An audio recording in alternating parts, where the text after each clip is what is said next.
Okay, hi everyone. I'm sorry to be missing actual class today.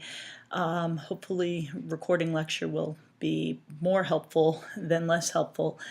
I guess in putting it in perspective that, excuse me, that those of you who typically are in the back of the room will at least be able to see what I'm writing.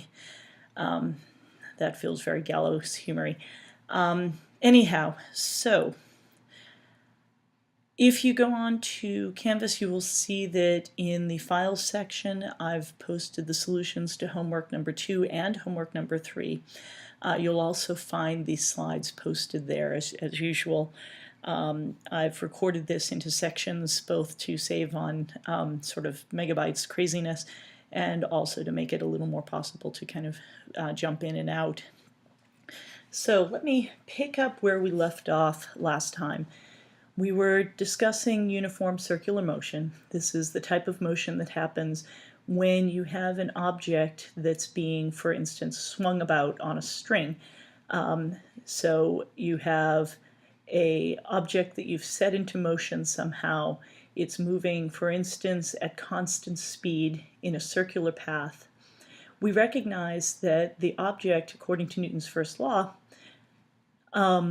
must tend to go along a tangential path, a straight line vector that is tangential to the circle. We saw that last time sort of concretely with the ball and the embroidery hoop video, and saw that when we remove the embroidery hoop, which is constraining the ball to the circular path, it goes out on a path that is a little hard to tell from the video, but is tangential to the circle.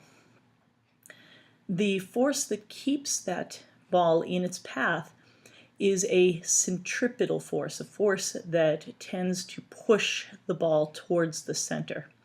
The ball likewise experiences a centripetal acceleration.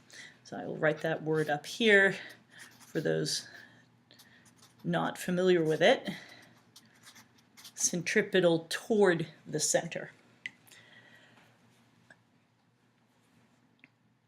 In recognizing that we have a centripetal force that is being provided in some cases by a string, in other cases, for instance, by the force of friction, a concrete example of that is when you have a car going around a sort of curved road.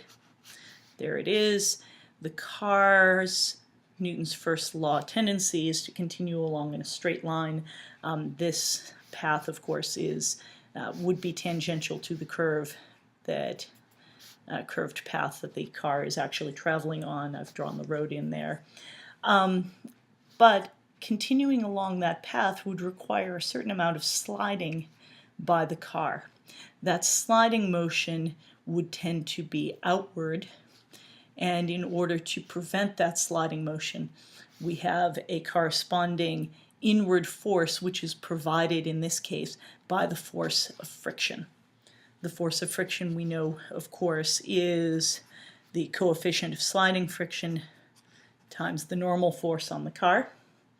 And in this case, because the force of friction is a centripetal force, we also know that the force of friction is equal to mass, always turns up in force, times the velocity squared over the radius. That said, when you're driving in a car that's going around a curve, what your body feels is as if you are being thrown outward in this direction. Your body is effectively an accelerometer and ends up sort of feeling a force that is opposite the direction of your body's actual motion.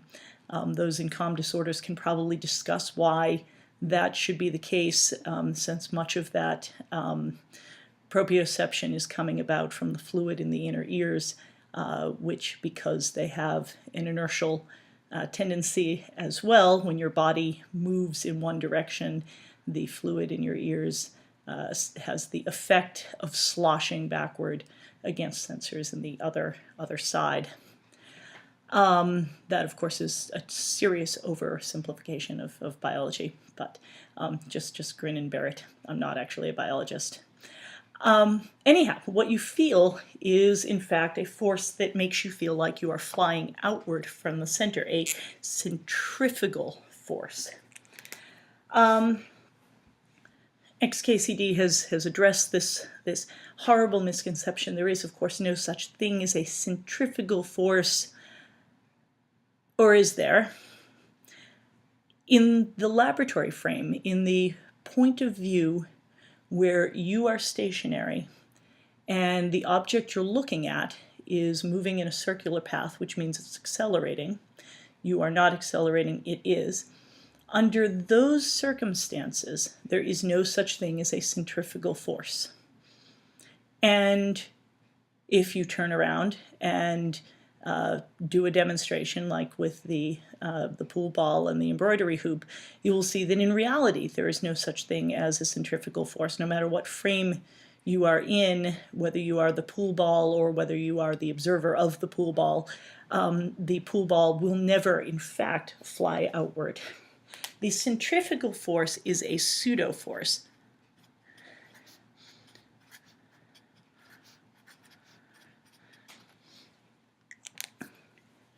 Which has an awful lot of uses. It exists, or you can consider it to exist, within the non-Newtonian frame. So the accelerating reference frame, from the point of view of, for instance, in this case, the car, of the point of view of the stuffed bat that's being whirled about in a circle, or from the point of view of the pool ball. All of those are from an accelerating point of view because those objects are the ones that are in fact moving in the circular path. From their point of view, the centrifugal force can be constructed as something that exists. I'm mentioning this because one of the things we kind of keep coming back to in this class is how moving your viewpoint provides an ability to solve problems. You can probably get all philosophical about that, but remember, not only am I not a biology person, I'm also not a humanities person. So do what you want with it. But within physics, at least, being able to jump from the point of view of the person watching the car to the person in the car enables you to simplify some of your problem in order to be able to get meaningful results.